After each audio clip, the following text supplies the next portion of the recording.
सामने मैं विरहा के माध्यम से एक नई चीज पेश कर रहा हूं और इस गाने का शीर्षक आप पाएंगे भगवान श्री कृष्ण और राधा का विवाह। गाने की भूमिका पाएंगे मेरे दोस्तों। रम्य उषा सजा करके चिलमन खड़ी, अंक आलम में भानु मचलने लगे, सौर मंडल कोलाहल से भर ही गया, भृंग कलियों पे जाके विचरने लगे, पुष्प दामन से करके हरण गंध का, व्योम मंडल में आयु बिखरने लगे, देख अनुपम छटा मुग्ध होती छटा, अरे श्याम सुंदर सलोने सिसकने लगे।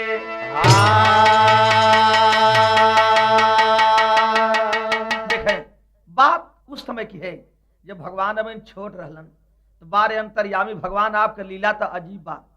तो देखें कभी के यहाँ लिखे के पर लिखे तरज बा और तर्जबा उहे बा कि अरे केसर की गंध ले करके, कि अरे केसर की गंध ले करके, अरे पुरुआ चलल रहल, केसर की गंध ले करके पुरुआ चलल रहल, केसर की गंध ले करके पुरुआ चलल रहल, केसर की गंध ले करके।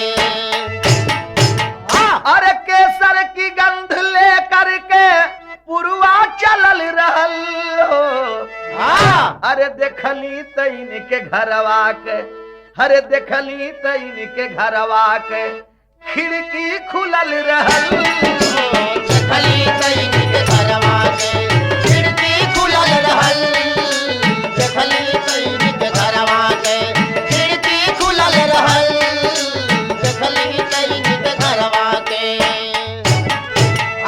लेकिन कवि जी थोड़ा सा यहाँ भाव लिखलन कि अरे केशव को पास पा करके, अरे केशव को पास पा करके, अरे मेहदी चल रहे, केशव को पास पा करके मेहदी चल रहे, केशव के पास पा करके मेहदी चल रहे, केशव के पास पा करके। अरे केशव को पास पा करके मेहदी चल रहल हो, अरे वायु बरती हवा के, अरे वायु बरती हवा के घन बाजा बजल रहल, वायु बरती हवा के घन बाजा बजल रहल, वायु बरती हवा के घन बाजा बजल रहल, वायु बरती हवा के। तो देखें अब यही से जौन बा कहानी के शुरुआत हो भाई साहब। और कहानी में कभी लिखलन क्या कि गाय लगाने को नित्य जाते नंद ग्वाल सही,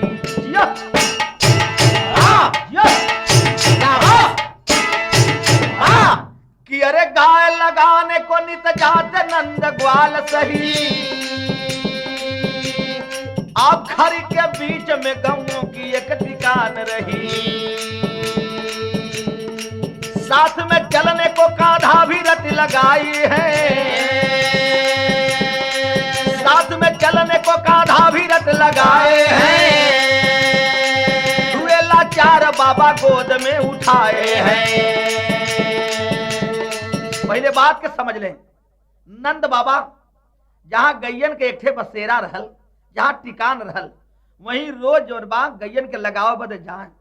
एक दिन जब नंद बाबा गैयन के लगाव बद तैयारी कैलन है, तो कन्हैया जी छोटा रहलन, जिद कर देलन कि बाबा हमके भी साथे अपने ले चला। इतना जिद कैलन, इतना जिद कर देलन कि मजबूर होकर के नंद बाबा कन्हैया जी के गोद में लेकर के और वही गैयन के टिकान के तरफ चल देहलन खरगन के बीच में। तब भाव कवि के लिखे पड़ल का कि अरे साथ में चलने को कांधा भी रट लगाए हैं, लाचार बाबा गोद में उठाए हैं, तभी आधी आई चौमुखी अंधेरा छा गईले, तभी आधी आई चौमुखी अंधेरा छा गईले, करे अकेला काम नंद जी डेरा गईले, करे अकेला काम नंद जी डेरा गईले, करे अकेला काम नंद जी डेरा गईले, करे अकेला काम नंद जी डेरा गईले। तो लेकर के कन्हैया जी के नंद बाबा जब पहुंचलन है ऐसा भगवान का मर्जी दिखाई, भगवान का लीला। एक बैग जौन बा आधी तूफान बड़ा जोर से आगल, और जो बड़ा जोर से आगल वही तूफान में जौन बा नंद बाबा कन्हैया जी के गोद में लहले। अब जौन बाटन सकपकात बाटन, डेरात बाटन की गोद में बचवा लहले बाटिन। लेकिन थोड़ा कवि का भाव देखे भैल का लिखलन कवि, एकदम अंधेरा छागल बा, चारों तरफ आधी तूफान बा, नंद बाबा का अकिल काम न करत बा, कन्हैया जी के गोदी में लहले बाटन। तो उसमें भाव कवि दहलन कि मरम समझ न पाके, कि अरे मरम समझ न पाके, अरे जियरा डरल रहे, मरम समझ ना पाके जियरा डरल रहे, मरम समझ ना पाके जियरा डरल रहे, मरम समझ ना पाके।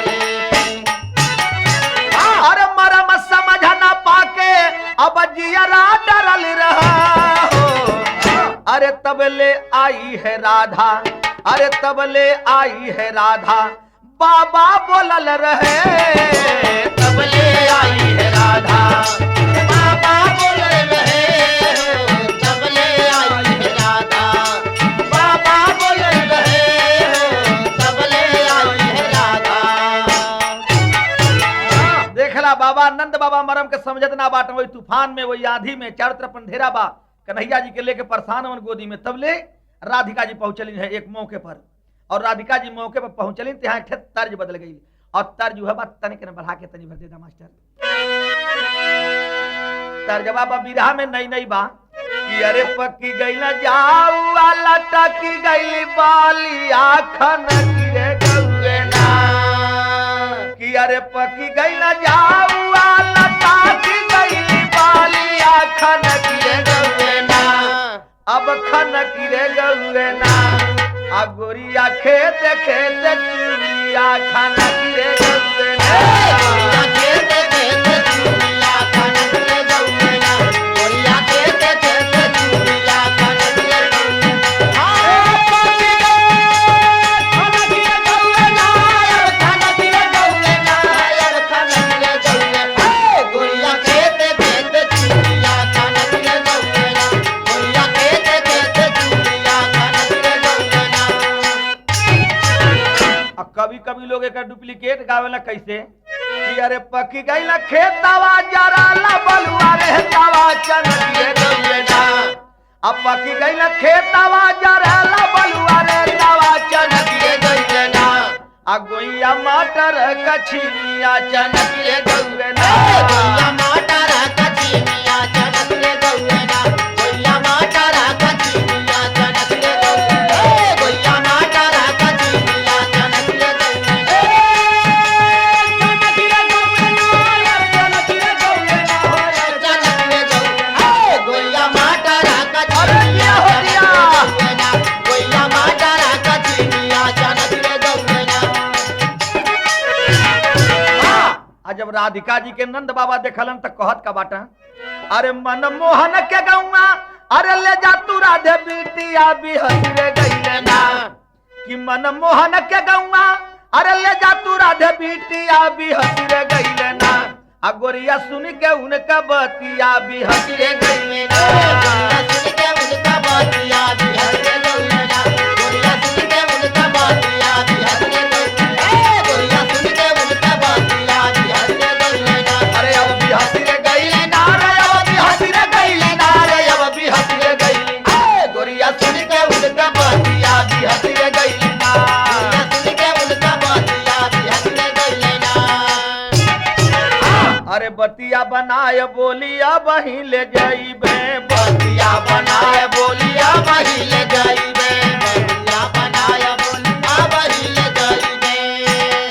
अरे जसुदा के गोदिया में ही न के थमाइबे, जसोदा के गोदिया में ही न के थमाइबे, जसोदा के गोदिया में ही न के थमाइबे।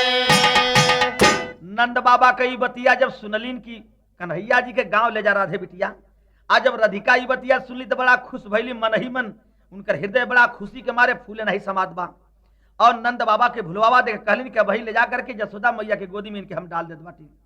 लेकिन राधिका लेकर के कन्हैया जी के गईलीन कहाँ तनी सुनला कि अरे कालिंदी के तीरा वाले गईली राधे गोदिया करे हो लगली ना, अरे कालिंदी के तीरा वाले गईली राधे को दिया करे हो लगली ना।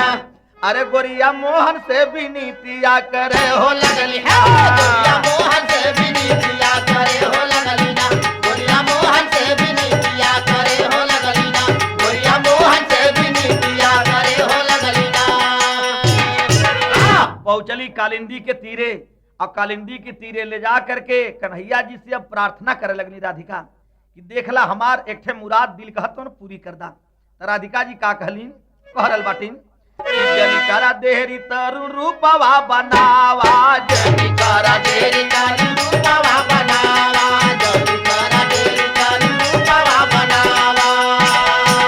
देरी मत करा कोई आ जाई हमारी इच्छा बाव के पूरी कर दा। तब विनती करत बाटी राधिका भगवान कृष्ण से कौने बात के लिए कि जनी करा देरी तरुण रूपवा बनावा।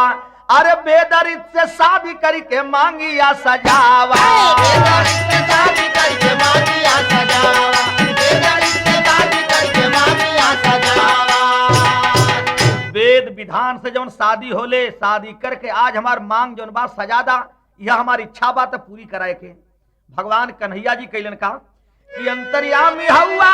अरे लगन का बखतिया बिलत हो गई ना।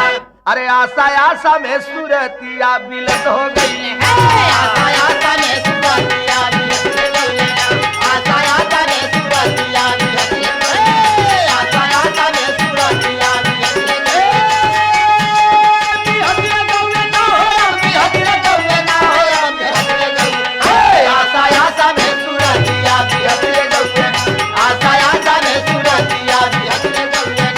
आशा आशा में सूरतिया बिलत हो गई। वेद विधि से शादी करके हमार मांग सजा करके हमारी इच्छा पूरी कर दा। भाई साहब इतना बतिया जब भगवान सुनलन तो कभी के यहाँ थोड़ा लिखे के बोले टेरी के अंदर कि अरे कानन में सुन राधा के बतिया। अरे कानन में सुन राधा के बतिया। अरे आभा छिटक रही थी मन मोहन आनंद में। अरे आनंद में, अरे आनंद में, अरे आनंद में, अरे आनंद में। आभा छिटक रही मन मोहन के आनन में। कानन में सुन राधा का बतिया। अब देखा भगवान सोचत का बाटन कि अरे यहाँ छंद बा झूमर छंद। कभी अपने लेखनी में कारीगरी देखौले हमन का कि अरे बोले मुदित मुरार रस बारी में उदार। आओ बोले मुदित मुरार रस बारी में उदार। राधा सुकुमार यही बखतिया में। सुनु राधा सुकुमार यही बखतिया में। अरे कैसे होई है सगाई जब मारो ना छवाई।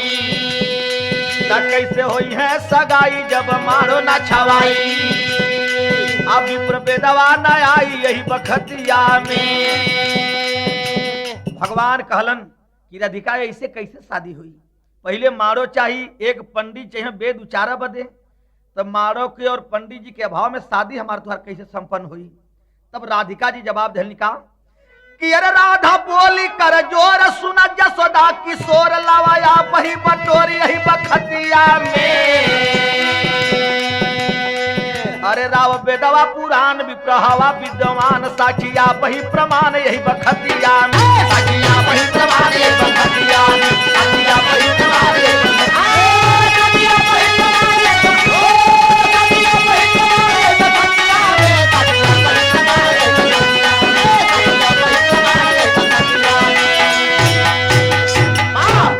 राधिका जी काली कन्हैया आप का बात करत हवा। हमरे बस कई सब बात ना बा। आप दुनिया का मालिक हवा। आप ही वेद हवा। आप ही पुराण हवा। आप ही विद्वान हवा। आप ही पंडित हवा और आप ही के हम साक्षी मानत हैं। तो आप जल्दी हमारे मंगिया में सिंदूर भर करके हमारे शादी कर दा। दिल का इच्छा पूरी कर दा। तो दिखाई यहाँ एक तर्ज बदल गई। फिल्म का नाम अनुराधा और तर्ज बा कि मेरी खुल गई फटक से केवड़िया हो राम। गली से मेरा यार गुजरा। मेरी खुल गई फटक से केवड़िया हो राम। गली से मेरा यार गुजरा।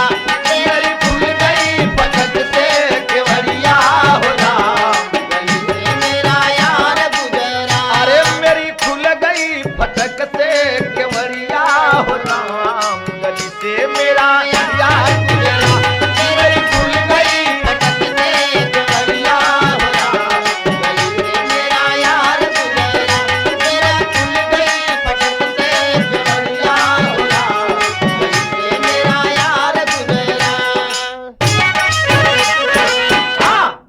देख राधिका का प्रेम कर जोरिया हो श्याम। अरे देख राधिका का प्रेम कर जोरिया हो श्याम कि मनवा में ध्यान धैले। देख राधिका का प्रेम कर जोरिया हो श्याम मनवा में ध्यान धैले।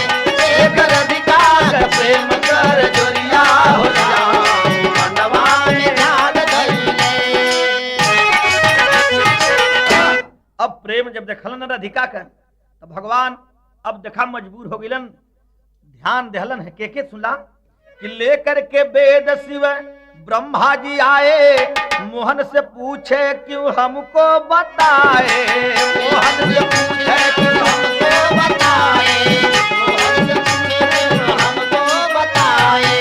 अरे लेकर के वेद शिव ब्रह्मा जी आए, अब मोहन से पूछे क्यों हमको बुलाए। अरे वहां मोहन जी कर्म से करिया हो राम की मनवा में ध्यान कइले। वहां मोहन जी कर्म से करिया हो राम मनवा में ध्यान कइले। वहां मोहन जी कर्म से करिया हो राम मनवा में ध्यान कइले। वेद लेकर के शंकर भगवान और ब्रह्मा जी भगवान कृष्ण के ध्यान देले पर उपस्थित हो गिलन।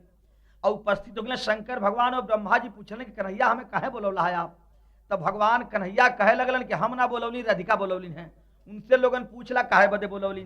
तब का कहत बाटिन कि मैं ना बुलाया बुलाई है राधा, पूछले बा कौन यहाँ इनको है बाधा। पूछले बा कौन यहाँ इनको है बाधा। पूछले बा कौन यहाँ इनको है बाधा। अरे हंसी राधिका घुमा के नजरिया हो रहा। अरे बोली राधिका, अरे हंसी राधिका घुमा के नजरिया हो राम की मनवा में ध्यान कइले। घुमा के नजरिया हो राम मनवा में ध्यान कइले। हंसी राधिका घुमा के नजरिया हो राम मनवा में ध्यान कइले। मैं ना बुलाई बुलाए है श्याम, पूछले बाई नहीं से कौनो यहाँ काम। पूछले बाई नहीं से कौनो यहाँ काम। पूछले बाई नहीं से कौनो यहाँ काम। अरे उनसे मोहन बताए सब अरजिया हो राम की मनवा में ध्यान कइले। उनसे मोहन बताए सब अरजिया हो राम मनवा में ध्यान कइले। उनसे मोहन बताए सब अरजिया हो राम मनवा में ध्यान कइले। अब ब्रह्मा जी से और शंकर भगवान से भगवान कृष्ण कहे कि राधा से पूछला, राधा कहे भगवान से पूछला। अंत में मजबूर होकर कन्हैया जी सब बात बतौलन। तब बदल गए तर्जवा तनिक बढ़ा दा मास्टर। आए कि अरे फेरावा कि अरे डेरावा डाली दा हो सिपाही राजा मोरे आंगन। डेरावा डाली दा हो सिपाही राजा मोरे आंगन। डेरावा डाली दा हो सिपाही राजा मोरे आंगन। डेरावा डाली दा हो सिपाही राजा मोरे आंगन। आय अरे मोरे आंगन ये राजा मोरे आंगन ये बबुआ मोरे आंगन। डेरावा डाली दा हो सिपाही राजा मोरे आंगन। डेरावा डाली दा हो सिपाही राजा मोरे आंगन।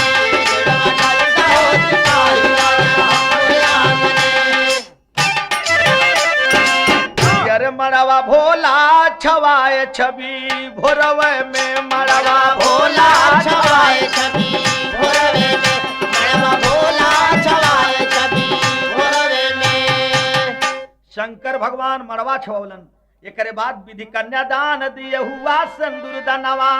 असुरपुर की नारी लखया के गगनवा। अरे अनुपम लखा छवि छोरवा में। मड़वा भोला छवाए छवि भोरवा में। मड़वा भोला छवाए छवि भोरवा में। मड़वा भोला छवाए छवि भोरवा में। भोरवा में हो भोरवा में। भोला छवाए छवि भोरवा में। मड़वा भोला छवाए छवि भोरवा में। उषा को श्याम जी बनाए थे रजनी। हो गया भोर फिर बोली है सजनी। अरे हो के 12 रुपया वा कोरवा में मरवा भोला छवाए छवि भोरवा है मरवा भोला छवाए छवि भोरवा में मरवा भोला छवाए छवि भोरवा में। ए भाई ब्रह्मा जी कन्यादान दहलन और शादी संपन्न हो गई राधा और कृष्ण की। तब राधिका जी कहे लगली तरजबा ई देखा मेला का गीत बाकी अरे धीरे चला पौआ भारी रे रघुबर धीरे चला पौआ भारी है रघुबर धीरे चला पौआ भारी है रघुबर। अरे जल्दी करा लोगवा जानिए नटवर जल्दी करा लोगवा जानिए लक्ष्मण जल्दी करा लोगवा जानिए लक्ष्मण। अरे एक तक हो जाता हो या जासो महारनिया रामा अरे दूजे आई जय नंद ज्ञानी ए नटवर जल्दी करा लोगवा जानिए नटवरा जल्दी करा लोगवा जानिए नटवरा जल्दी करा लोगवा जानिए नटवरा। अरे जब वही तैयारी कैले धरती समनवायली अरे बोली समनवा अद्भुत बानी ए नटवर जल्दी करा लोगवा जानिए नटवरा जल्दी करा लोगवा जानिए नटवरा जल्दी करा लोगवा जानिए नटवरा। ए बाबू तबले धरती मैया सामने आ गई है और जब सामने आ गई तो तर्जबा कि हमरे बलम्मा करे अब पातर कमर पलटनिया में जा ये नाही देव पलटनिया में जा ये नाही देव पलटनिया में जा ये नाही देव पलटनिया में जा। अरे भूख लगी राजा रे अरे भूख लगी राजा रे अरे हमरा से कहना अब पूरी मिठाई तो के घर खियाइबे होटलिया में जा ए नाही देव होटलिया में जा ए नाही देव होटलिया में जा ए नाही देव होटलिया में जा। देखा भगवान कृष्ण उसमें कैलन का कि यशोदा सलोनवा बिहारी सुघर यही छनवा से जा ये नाही देव यही छनवा से जा ए नाही देव यही छनवा से जा ए नाही देव यही छनवा से जा। अरे असुरों को जब तक ले मारना मुआइबा तब तक ना दीन बंधु मोहन कहैबा अरे फैरी न कीर्ति बिहारी बिखर यही बनवा से जा ये नाही देव यही बनवा से जा ए नाही देव यही बनवा से जा ए नाही देव यही बनवा से जा। माँ धरती प्रकट होकर के भगवान कृष्ण का रास्ता रोक ले ली कलिन तो के जाए ना देव जब तक असुरन से हमरे भार के कम न करबा असुरन के मार कर भार कम न करबा। तब भगवान के मजबूर होकर के वहां माता जी के वतन जब पल धरती मैया के का वचन देहलन तनी सुनला सदर आल्हा में प्रमाण बा कि अरे कबहू सुहावन लागे ताना वाली बतिया अरे क्रोधवा खुशी के जब हो जाला दीदार अरे क्रोध का पुतरिया में खुशी का कटरिया अरे चिलमन लगा है ताक अद्भुत प्यार अरे प्रेमवा का क्रोध करी कांपे ले धरतिया अरे देख दशा धीरज बढ़ावे लमुरारे अरे ये वही थोड़ा सा धरती करा तू सबूरावा अरे असुरों को मार हम करबऊ धारे अरे असुरों को मार तुहार करबऊ धारे अरे सिरवा नवाए धरती कैली कपया नवा अरे राधिका को बतिया बताए उस बारे। ए भैया माँ धरती के वचन धलन भगवान की थोड़ा सबूर करा असुरन के मार करके तुम्हारा उद्धार करम लेकिन थोड़ा समय बा। धरती मैया भगवान के सिर नवा करके चल देली है चल देली लेकिन हर सुना कन्हैया जी कहलन राधिका से कहा है कि यही जन्मवा में सुन रही बोलिया अरे विरह के जाल में बधायल रहबू नारे अरे इतना वचन कही बाल रूप भइले बाबा बाबा कही वहां रोम उस बारे कहलन कि तू धीरज धरा, ए जन्म में जौन बा ए जन्मवा में तुहार गोद सुन रही, बिरह के जाल में तू बधाई ले रहबू। लेकिन एक बात सुन ला, इतना का करके भगवान जौन बा बाल रूप पकड़ लेलन, लड़का के रूप पकड़ लेलन। तो उस समय भयल का लेके अइली राधा जी मोहन के कोरवा, आ लोगवा ना जाने ला भेदवा पहिल का भोरावा। ना जाने ला भेदवा पहिल का भोरावा, लोगवा ना जाने ला भेदवा पहिल का भोरावा। पहिल का भोरावा होय, पहिल का भोरावा होय, पहिल का भोरावा। लोगवा ना जाने ला भेदवा पहिल का भोरावा, लोगवा ना जाने ला भेदवा पहिल का भोरावा। अरे यशोदा के गोद में थमाई उस बारी, तब तक नंद बाबा पहुंचे हैं द्वारी।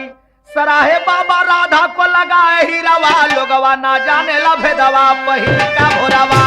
ना जाने ला भेदवा पहिल का भोरावा, लोगवा ना जाने ला भेदवा पहिल का भोरावा। तो गुरु बिहारी, गुरु गणेश, गुरु रामलाल विज्ञानी स्वर्ग गए चंद्रिका कवि।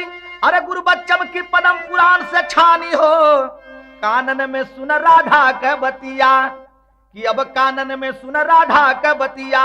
अरे बेचन अमर देव के पार करा चतुरानन, कानन में सुन राधा के बतिया। बेचन अमर देव के पार करा चतुरानन, कानन में सुन राधा के